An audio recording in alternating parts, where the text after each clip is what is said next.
la radio de la communauté. Nous sommes le dimanche aujourd'hui.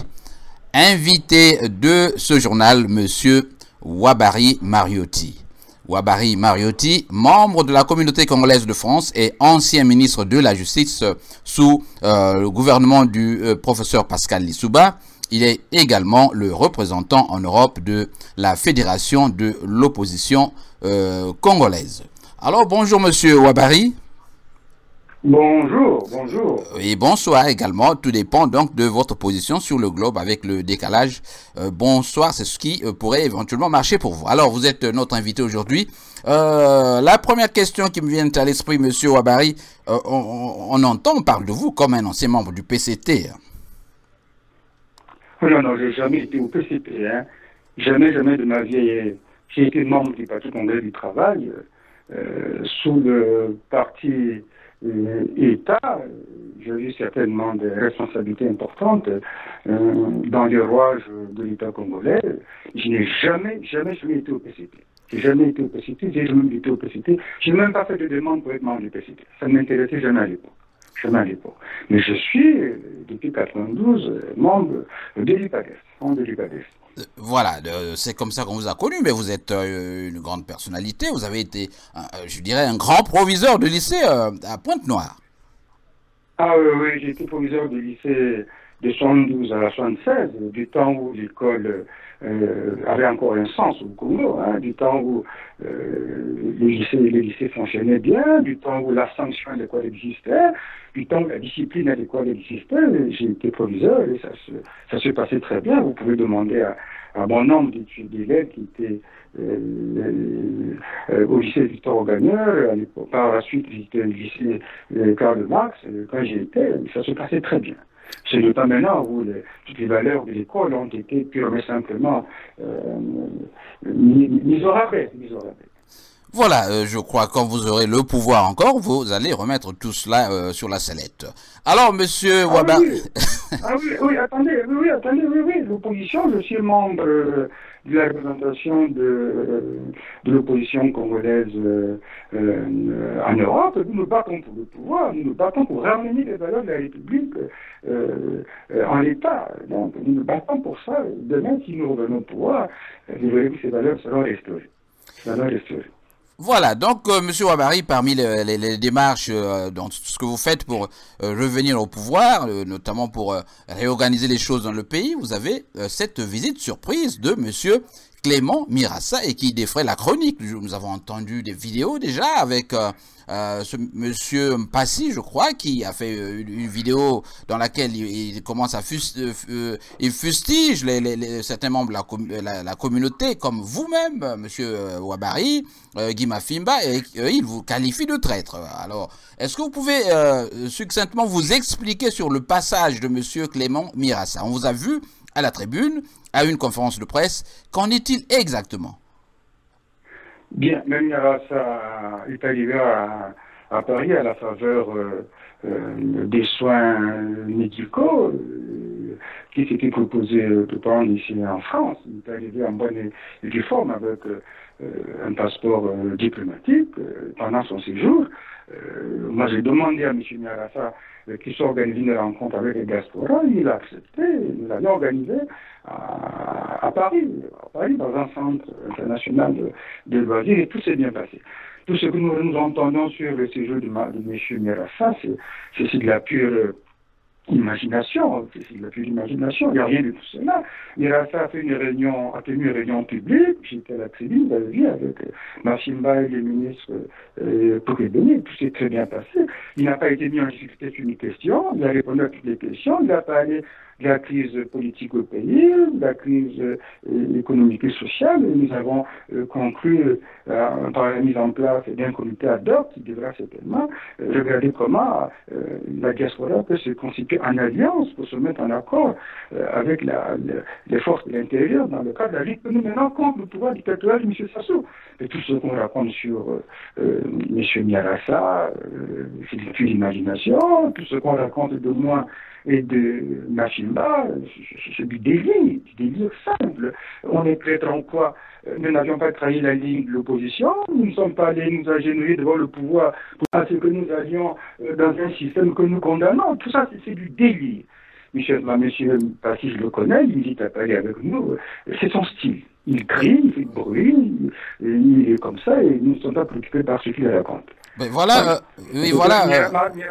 Mirassa a terminé son séjour. Oui, Mirassa a terminé son séjour, il est reparti normalement, et puis il est là, j'ai bien contact avec lui au téléphone ce matin, et tout se passe très bien.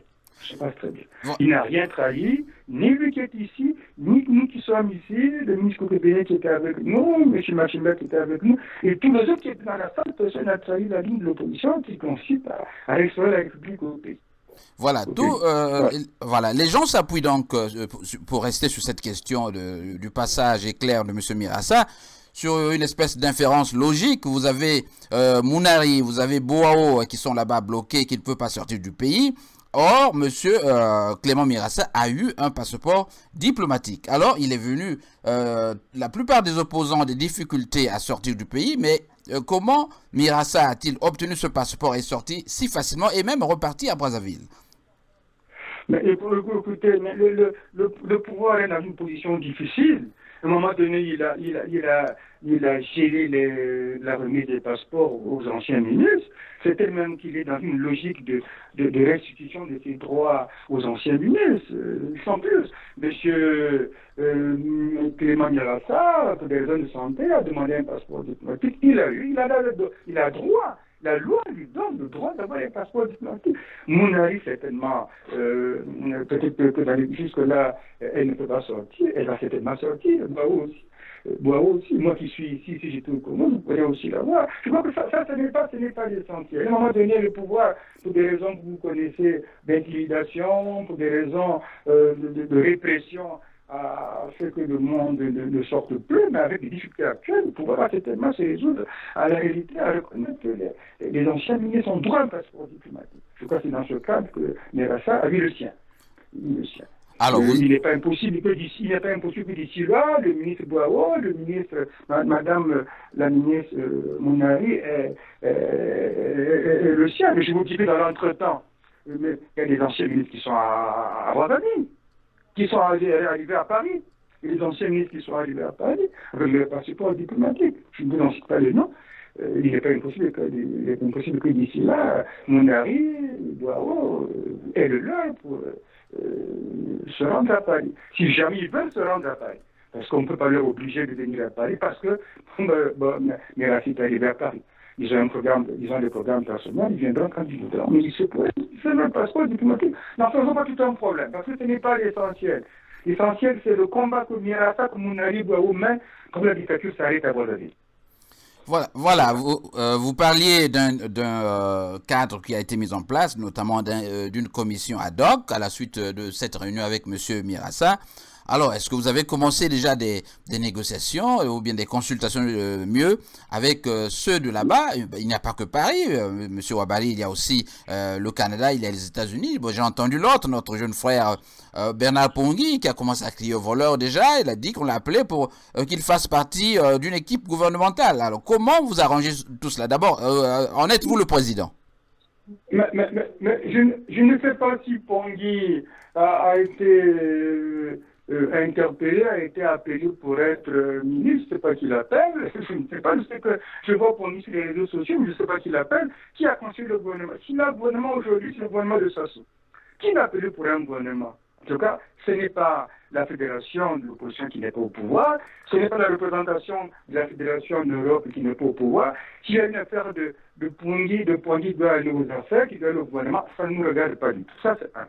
Deuxièmement, nous avons décidé de créer les conditions, de resserrer les rangs de toute la diaspora ici en Europe, parce que nous sommes un peu dispersés. Nous avons créé les conditions de mieux nous parler, de travailler ensemble, de parler d'une seule voix, de répondre à l'appel de l'opposition intérieure lorsque nous avons des appels de lutte. C'est pour cela que nous avions décidé au cours de la rencontre avec M. Mirassa de voir comment gérer cette alliance qu'on peut créer à l'intérieur de la diaspora pour que tout le monde s'accorde sur l'essentiel. Et cette alliance sera gérée par un comité ad hoc. Bon, il n'est pas encore créé, je suis en train de le manager. Nous avons une réunion que nous tenons le dimanche 1er octobre de ce comité ad hoc qui devra manager cette alliance. Cette alliance. Et c'est une alliance qui est ouverte à tout le monde, à toutes les forces de la diaspora. Personne n'en est exclu, et tout devra se passer dans le cadre fraternel et patriotique du rapprochement de toutes les forces de la diaspora à l'intérieur de cette alliance. Dimanche promis, il y a une réunion, nous nous retrouverons pour essayer de voir l'esprit et la forme que prendront cette alliance. Mais tout le monde est convié. Malheureusement, ça se passe à Paris, mais les amis qui sont aux États-Unis, au Canada ne peuvent pas venir, mais sinon, ils sont concernés. Nous verrons comment. Si nous en créons le cadre le dimanche, nous en définissons proprement l'esprit, comment nous pouvons créer les conditions de nous rapprocher de ceux qui sont en dehors de France. Mais c'est une alliance qui travaille en accord avec les forces intérieures du pays. Oui, il n'y a aucun complot, M. Lévis, il n'y a aucun complot, il n'y a aucune notion de traîtrise dans cette affaire. Je n'ai rien trahi, Afima n'a rien trahi, Koubébé n'a rien trahi, Merassa n'a rien trahi. Nous ne sommes pas allés devant Sassou pour nous agenouiller, nous n'avions pas trahi la ligne de l'opposition. Nous sommes dans une logique de combat patriotique et républicain pour restaurer la République au pays. Maintenant, les gens, ils peuvent penser ce qu'ils veulent, mais il faut le voir à la tâche et à l'œuvre. Oui, mais je rappelle à tous les auditeurs donc, qui nous écoutent que nous avons pour invité M. Ouabary Mariotti, ancien ministre de la Justice du gouvernement Lissouba. Il est également le représentant en Europe de la Fédération de l'opposition, dont il est donc le président. Alors, Monsieur Ouabary, ça va durer combien de temps? Vous savez que dans le pool là-bas, ça brûle, les gens sont en difficulté.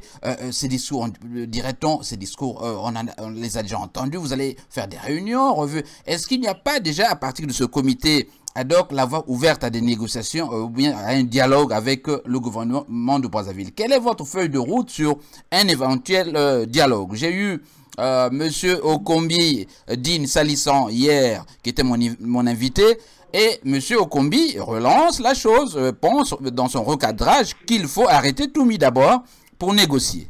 Monsieur Mariotti. D'abord, le pool, ça brûle par la faute de qui? Ça brûle par la faute de M. Sassou, qui brûle le pool. Parce que le 4 avril, on n'a pas la preuve que ce sont les gens de Ntoumi qui sont venus attaquer dans Brazzaville Sud. On a beau le dire, on n'en a pas la preuve. Le pool brûle parce que M. Sassou veut brûler le pool. M. Sassou est dans une situation inconfortable d'illégitimité et d'illégalité.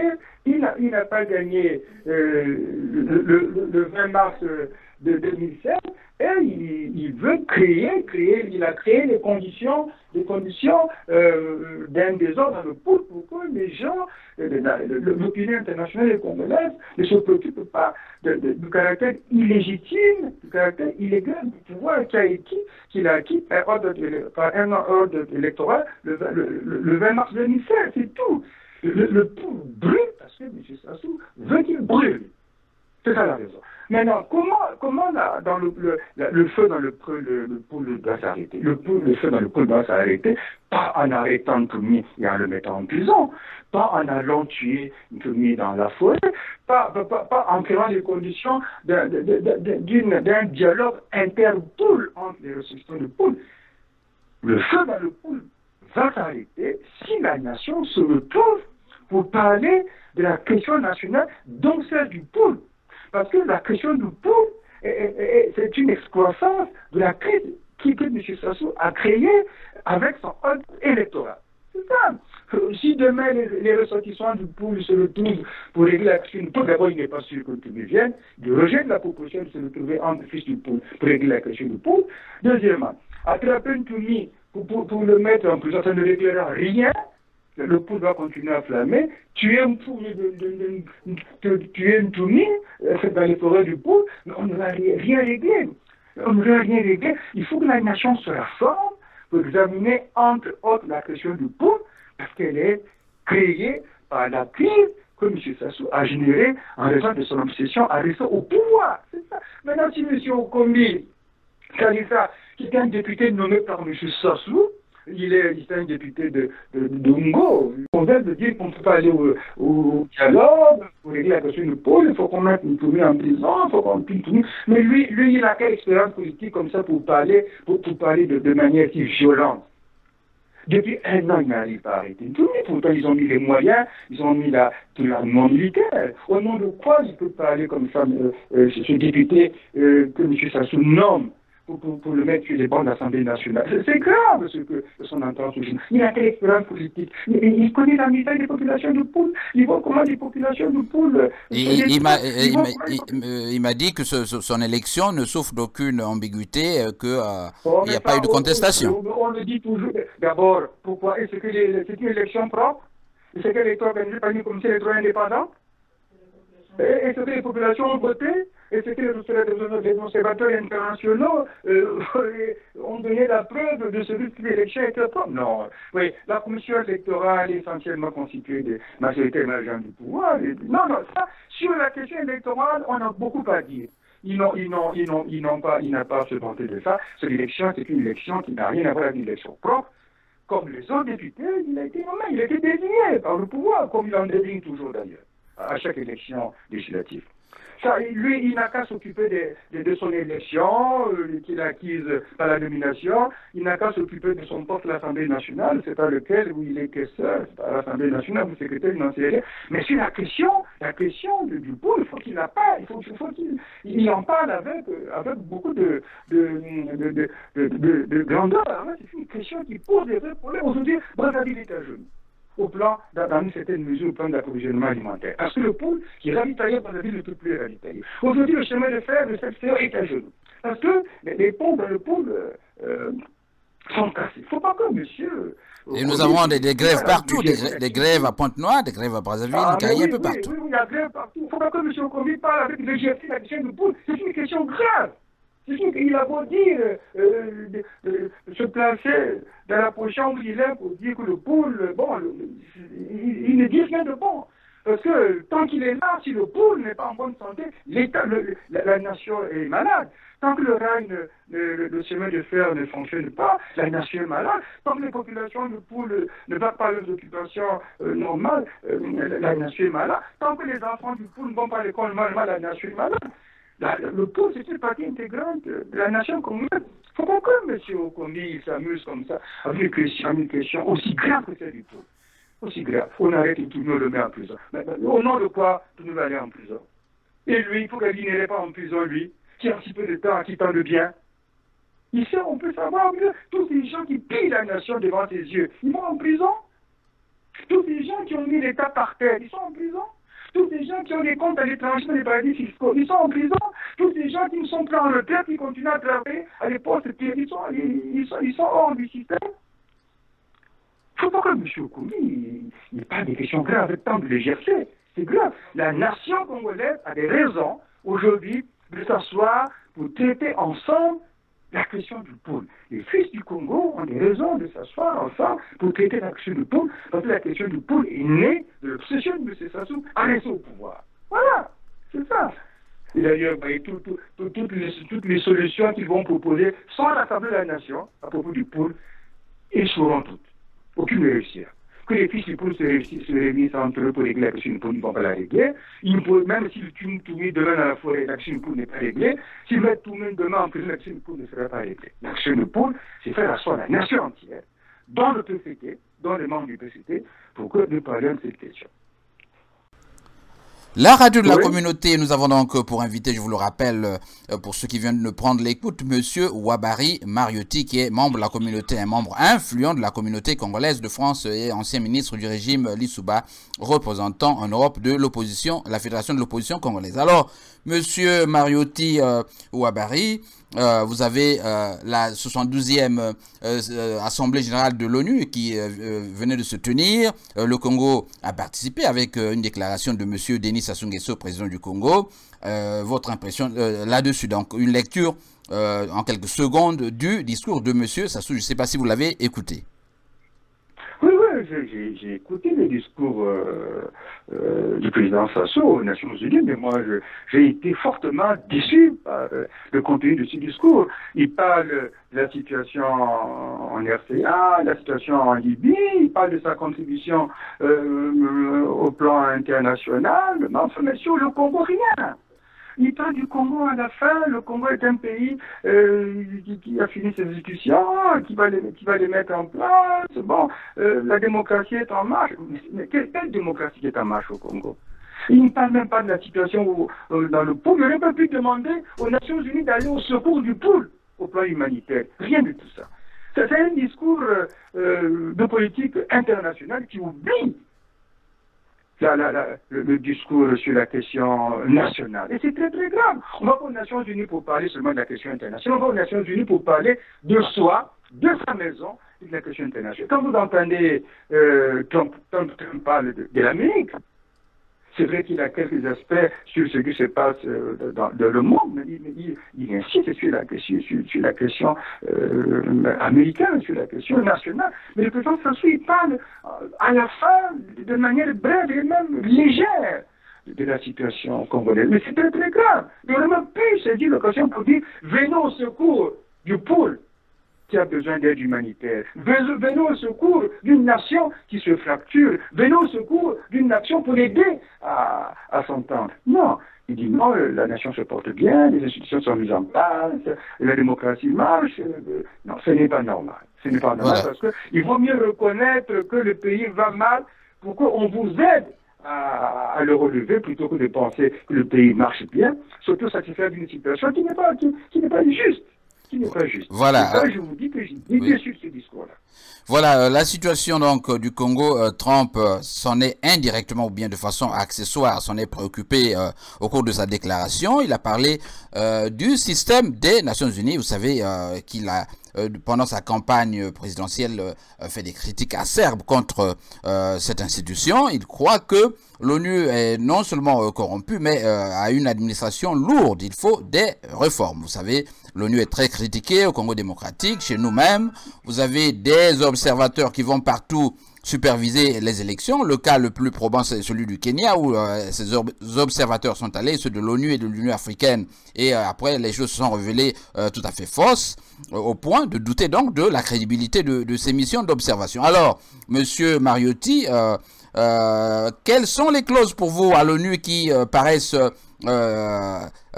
mauvaises ou bien qui ne permettent pas le développement des Africains ou qui ne permettent pas d'équilibrer les rapports entre le Nord et le Sud? Parce que nous avons constaté qu'effectivement ces rapports sont, à mon avis, des rapports de subordination. Est-ce que l'ONU doit être réformée? Sur quelle base? Quelles sont les institutions qui vous gênent?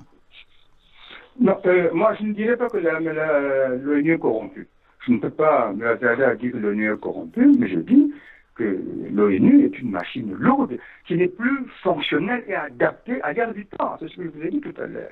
L'ONU est vieille, elle a été créée au lendemain de la Seconde Guerre mondiale. Bon, Seconde Guerre mondiale, et aujourd'hui, l'eau a coulé sous les ponts, ça fait très longtemps. Il faut une assemblée générale spécialement consacrée à l'actualisation des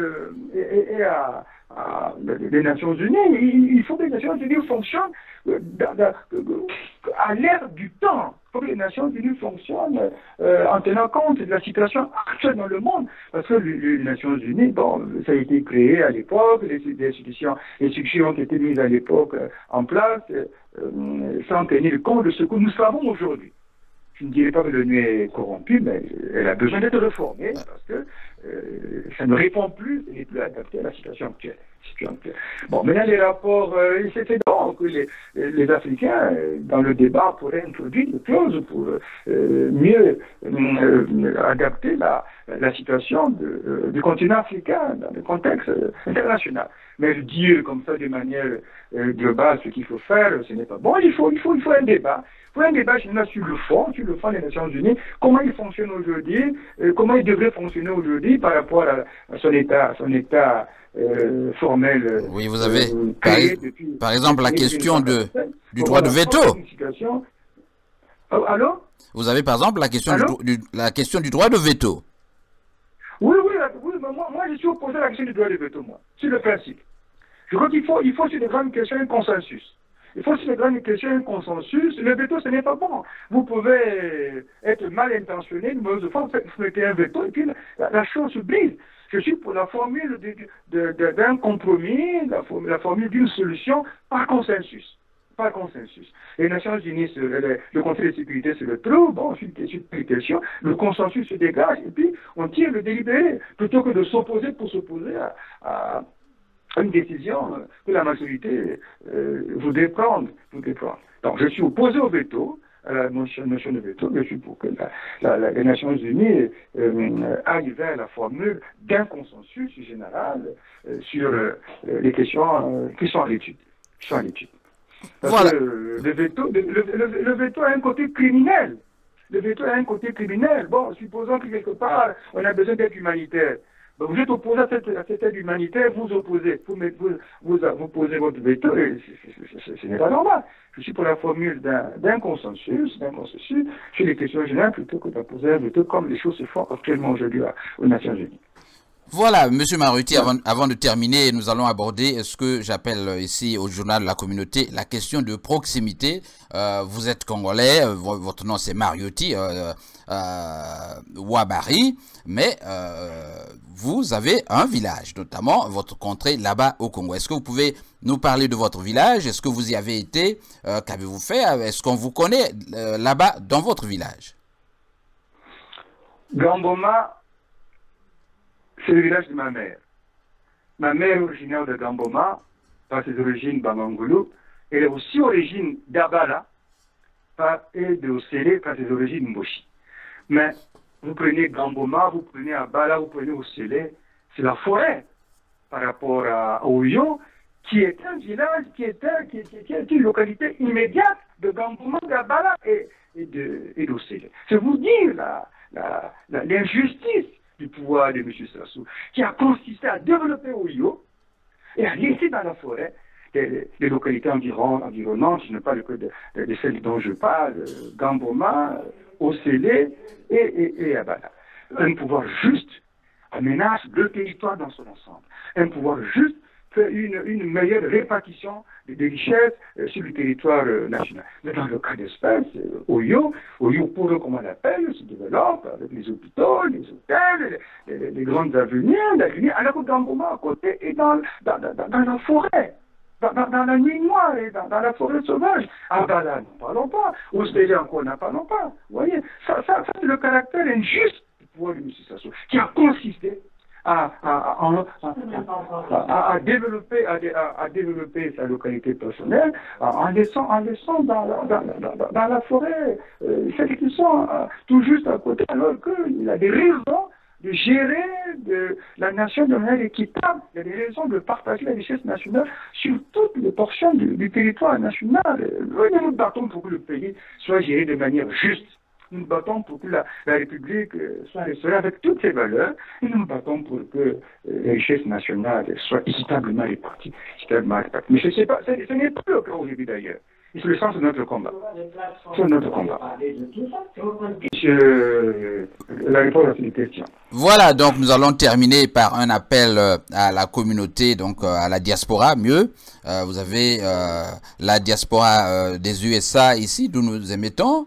Je rappelle que vous êtes en direct sur Radio Congo Live en Chicago, la radio de la communauté, Monsieur Ouabari, et qui émet sur Apple Store et Google Play sur www.congolive11.com. Je vous informe que nous sommes largement écoutés à Brazzaville et que votre message sera bien entendu à Gamboma. Alors, Monsieur Ouabari, pour terminer, un message à notre diaspora.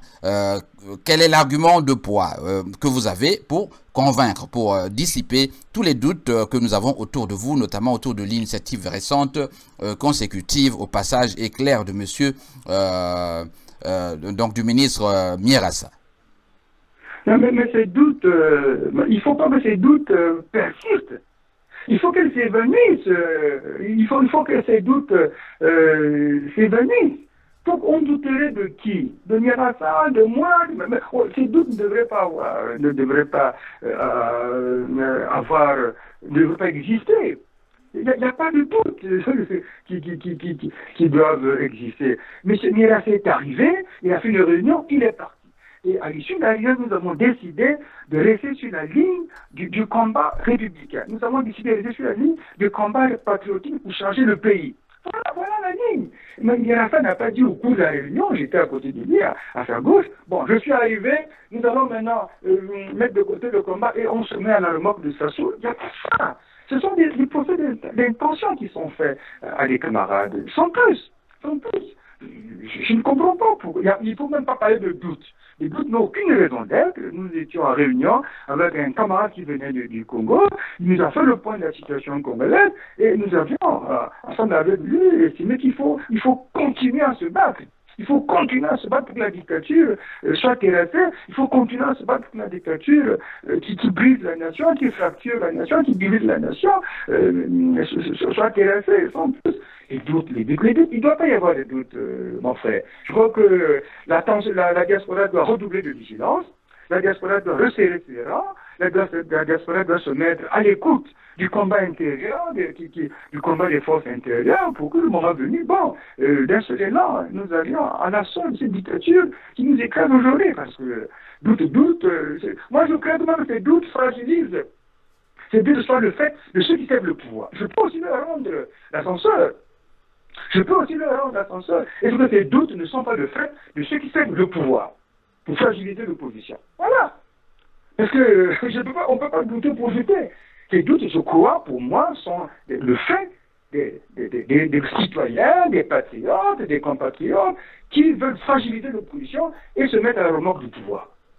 Mais de mon côté, du côté de Mafimba, du côté de Koukoubené, du côté de Nyarassa, il n'y a aucun doute.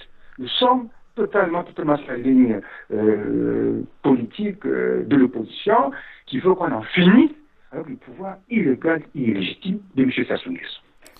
Voilà, merci donc à vous, Monsieur Ouabary, et bon dimanche là-bas en France. Il est exactement 12h13 à Chicago et c'était donc le journal de la communauté. À la prochaine occasion.